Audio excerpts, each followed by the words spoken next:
Merci d'être avec nous pour l'actualité environnementale de la semaine qui s'achève. Au sommaire, le Gabon veut protéger ses mangroves. Ces plantes ont contribué à faire de ce pays de l'Afrique centrale l'un des rares absorbeurs nets de carbone au monde. Une convention de coopération est signée entre le Royaume chérifien et la Suisse. L'objectif est d'améliorer les performances de gestion d'eau au Maroc. Enfin, malgré les engagements internationaux, la déforestation a progressé de 4% selon le rapport annuel. Les précisions dans quelques instants.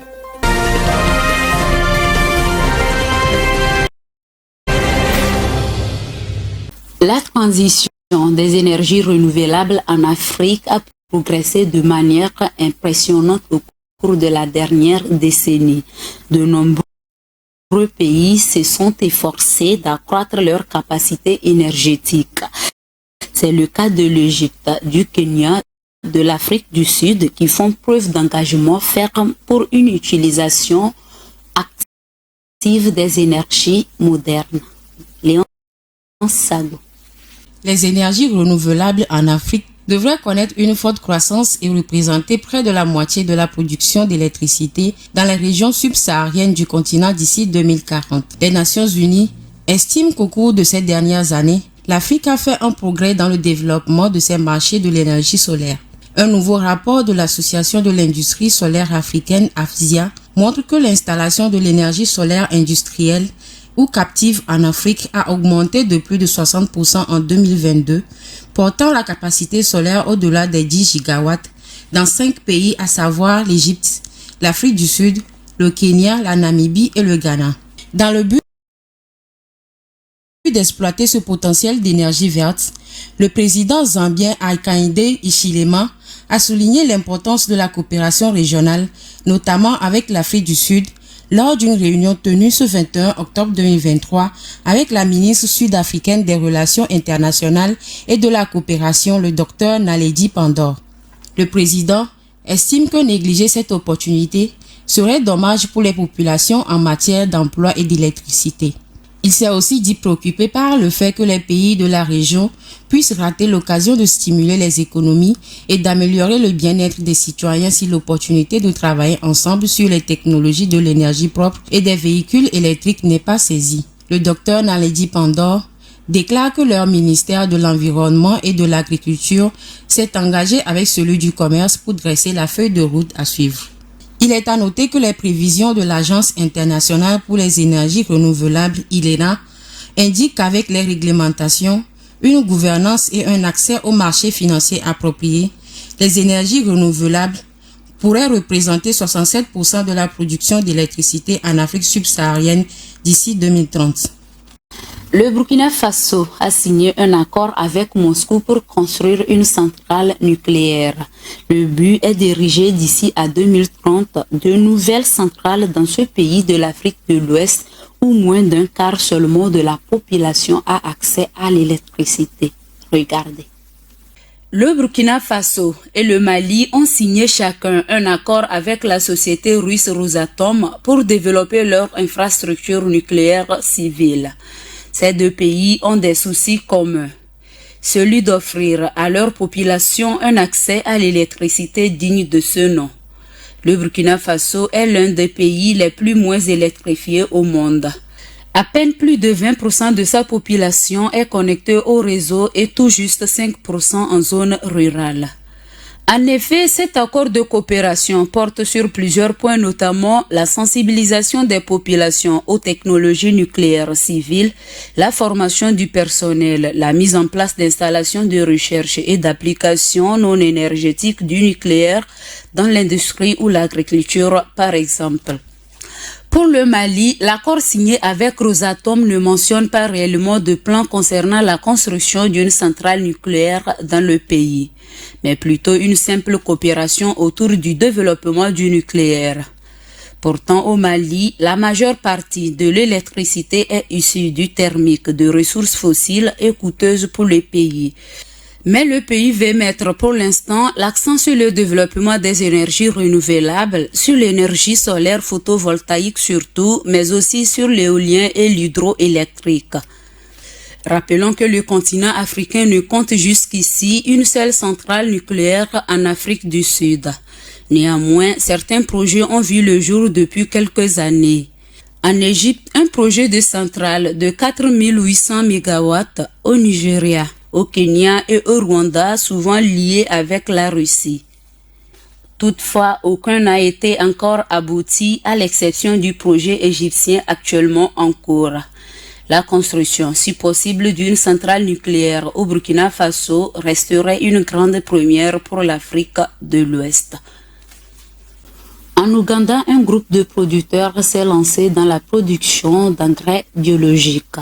Cet engrais fait à base d'assicot permet d'améliorer les rendements des agriculteurs et constitue une alternative aux engrais chimiques qui coûtent cher sur le marché. Irène Papadine. Face à l'envolée des coûts des engrais chimiques, un groupe de producteurs ougandais à la recherche d'alternatives aux produits chimiques se sont tournés vers les produits biologiques. Grâce à des fermes d'asticots, ils parviennent à produire des engrais de manière plus durable. À Kinga, situé au centre du pays, Wagodoma et sa femme labourent leur jardin de haricots. À main nue, ils répandent la matière organique sur le sol avant de s'aimer les légumineuses. Ce qui m'a incité à me tourner vers les engrais organiques, c'est le prix des engrais chimiques. Je n'avais pas d'autre source d'argent pour continuer à les utiliser. Les petites récoltes que nous obtenions ne permettaient de subvenir qu'aux besoins de base du ménage. Donc au début de la saison de plantation, nous n'avions pas d'argent pour acheter des engrais pour préparer notre jardin. L'initiative en faveur des engrais organiques est menée par une entreprise appelée Marula Protein qui utilise les asticots et des mouches soldats noires pour transformer les déchets organiques en engrais. Cette matière première facilement disponible fournit un engrais organique propre et sûr que les agriculteurs ougandais utilisent pour améliorer le sol et leurs exploitations. Nous déchiquetons tous les déchets, nous les faisons fermenter dans des fûts et la fermentation rend les déchets mous. Puis les déchets mous sont donnés à nos asticots pendant une période de 7 à 8 jours. Les asticots qui les mangent les consomment avec leurs enzymes. Ils décomposent tous les déchets. En fait, les déjections de la larve sont l'engrais et c'est similaire à ce qui se passe dans la nature, donc c'est le processus que nous imitons. Selon le PDG de Marula Protein, de nombreux agriculteurs du pays dépendaient auparavant des engrais azotés, mais cet engrais chimique a doublé depuis le début de la guerre en Ukraine qui a diminué le pouvoir d'achat de la population. Afin de promouvoir un cadre de durabilité, l'entreprise donne aux petits exploitants agricoles les moyens de produire leurs propres engrais et aliments pour animaux. Elle fournit également aux agriculteurs des larves de 5 jours qu'ils élèvent pour produire leurs propres engrais. Le Gabon veut désormais protéger ses mangroves pour le bien de son environnement. Ces plantes sont réputées pour leur capacité à stocker le taux de carbone dans l'air. Irène Papadina nous en dit plus. Les arbres imposants des impénétrables mangroves du Gabon ont contribué à faire de ce pays de l'Afrique centrale l'un des rares absorbeurs nets de carbone au monde. Car ces plantes séquestrent le gaz à effet de serre 4 fois plus vite que les forêts terrestres. Alors que le monde s'efforce d'enrayer le changement climatique, des pays comme le Gabon tentent de déterminer la quantité exacte de carbone piégée dans les mangroves. De l'autre côté de l'estuaire du parc national de Pangara, à Libreville, la capitale, la menace pèse sur les mangroves. Selon la Lafato Yembo, garde forestière, il est très nécessaire de protéger ces plantes car elles contribuent à la préservation des écosystèmes terrestres et aquatiques. Au Gabon, des campagnes de sensibilisation ont été lancées pour réduire la pression exercée sur les mangroves de Libreville. L'Observatoire spatial du pays aide à assurer la croissance et la protection de ces plantes qui bordent près de la moitié des 1485 km de sa superficie. Face à la dégradation hydrique du potentiel au fil des jours, le royaume chérifien signe une convention de coopération avec la Suisse en vue d'améliorer ses performances en matière de gestion de l'eau. Parmi les axes de cette nouvelle coopération figurent la formation et l'innovation. Alexandre Adekambi. Une convention de coopération a été signée lors de la première édition des Journées scientifiques Maroc-Suisse à Rabat, dans la capitale marocaine. Placée sous le thème « Les enjeux de l'eau au Maroc », le royaume chérifiant bénéficiera de l'expertise avérée de la Suisse en matière de la gestion des ressources en eau. Cette expertise sera apportée sur les 3 axes, à savoir la formation, la recherche scientifique et l'innovation. Le Maroc multiplie depuis plusieurs années des stratégies face au stress hydrique. D'abord, la politique des barrages lancée dans les années 1960 a permis de construire 152 barrages d'une capacité de stockage globale de 20 milliards de mètres cubes. Au moins 20 autres barrages sont en construction pour atteindre les 26 milliards de mètres cubes à l'horizon 2030. À cela s'ajoute le dessalement de l'eau de mer et la réutilisation des eaux usées traitées. Des projets qui n'ont visiblement pas empêché la diminution drastique du volume d'eau par habitant. De 2600 mètres cubes en 1960, ce volume a chuté pour atteindre 603 mètres cubes en 2023 et devrait baisser en deçà de 500 mètres cubes d'ici à 2030 selon l'Organisation des Nations Unies ONU. Ainsi, pour renforcer leur efficacité, les experts et chercheurs marocains seront mis en relation avec ceux des grandes universités suisses dans le cadre du nouvel accord de coopération signé par le ministre de l'Enseignement supérieur, de la Recherche scientifique et de l'Innovation, Abdelatif Miraoui, et le conseiller fédéral suisse et chef du département de l'économie, de la formation et de la recherche suisse, Guy Parmelin.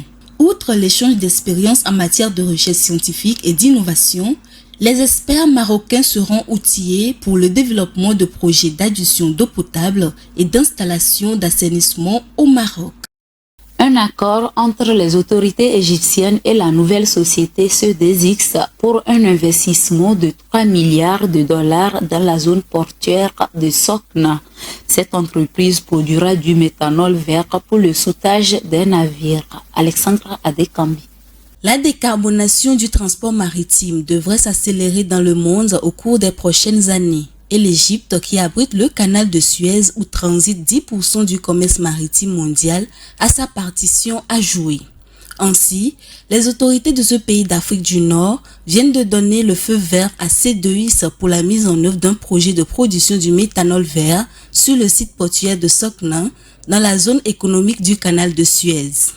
Sodexis collaborera avec l'autorité générale de la zone économique du canal de Suez, le Fonds souverain d'Égypte, l'autorité des Égyptiennes de transport d'électricité pour la mise en place d'installations capables de produire 300 kg de méthanol vert par an dans la première phase.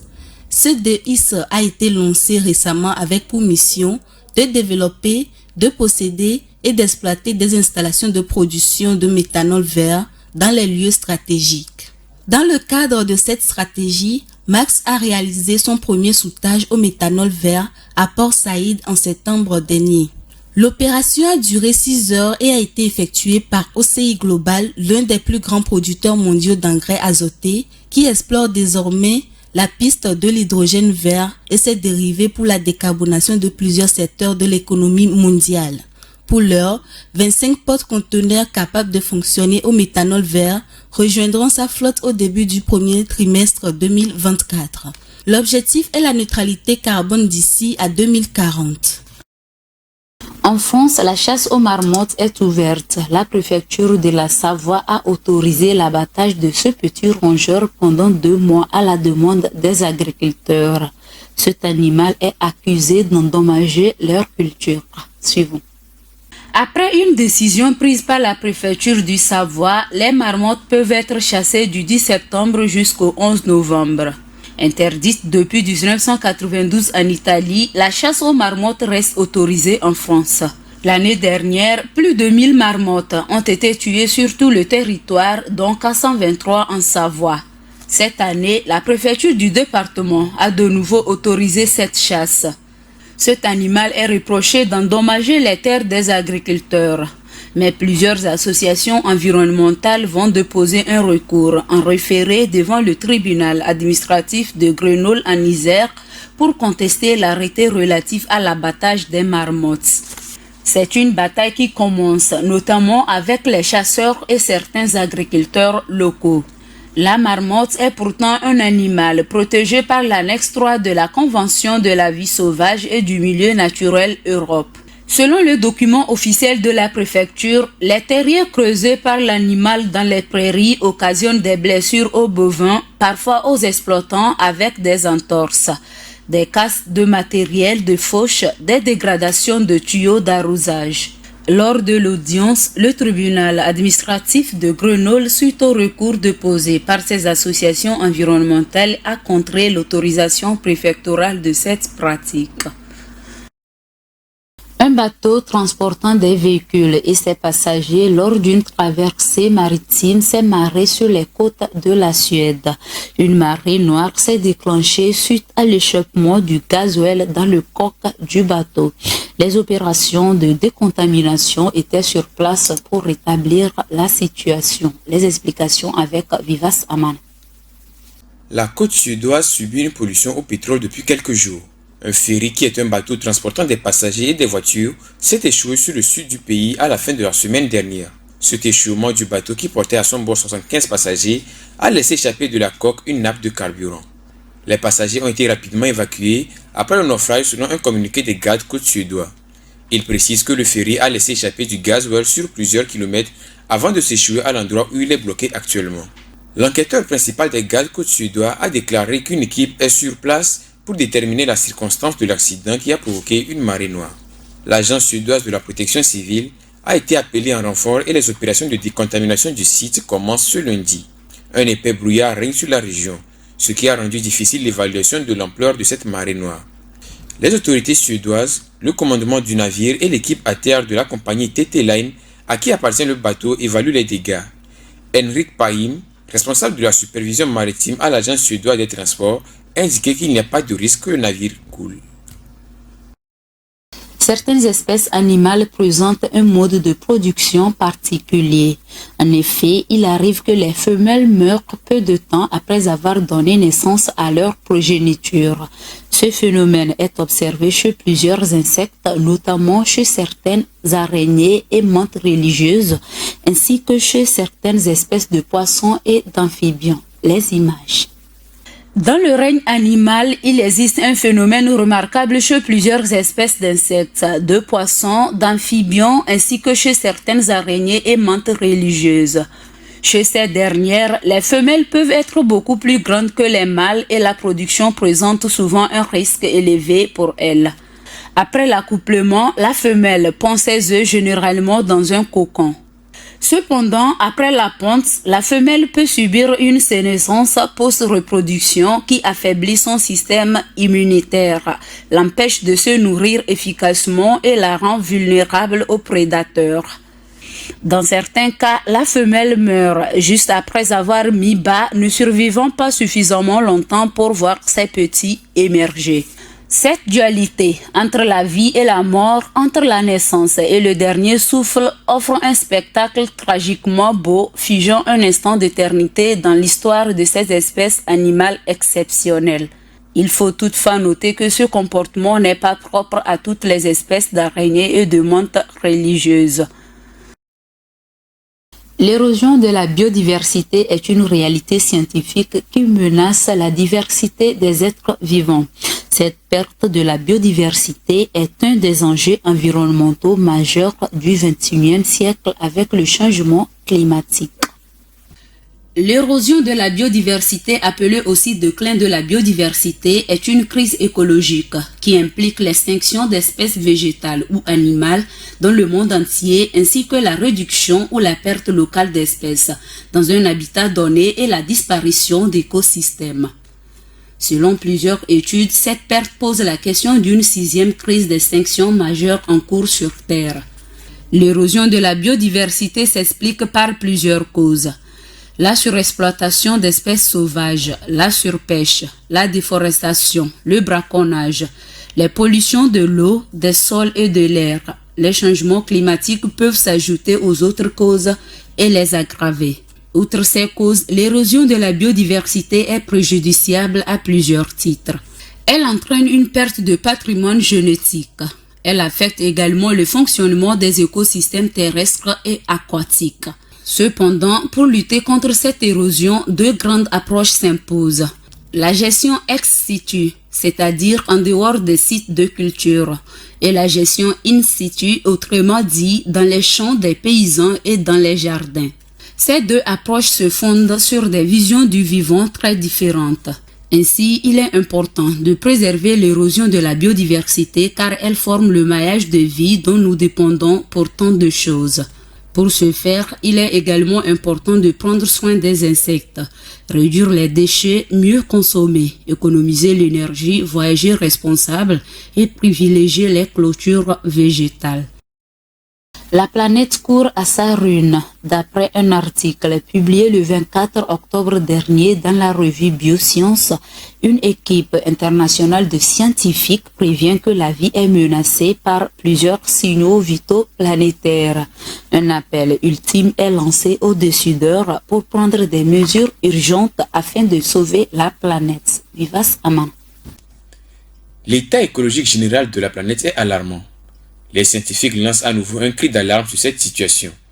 Dans un article publié en cette fin du mois d'octobre dans la revue scientifique Biosciences, une équipe internationale de chercheurs fait savoir que la vie sur la planète Terre est en état de siège et que nous entrons dorénavant dans une zone inexplorée. Sur au moins 35 signaux vitaux planétaires identifiés, les scientifiques révèlent qu'une vingtaine atteignent aujourd'hui des niveaux records. On note par exemple que la température moyenne atteinte en juillet dernier pourrait être la plus chaude jamais enregistrée sur la Terre depuis 100 000 ans. Aussi, les feux de forêt au Canada ont dégagé plus d'1 milliard de tonnes de carbone dans l'atmosphère.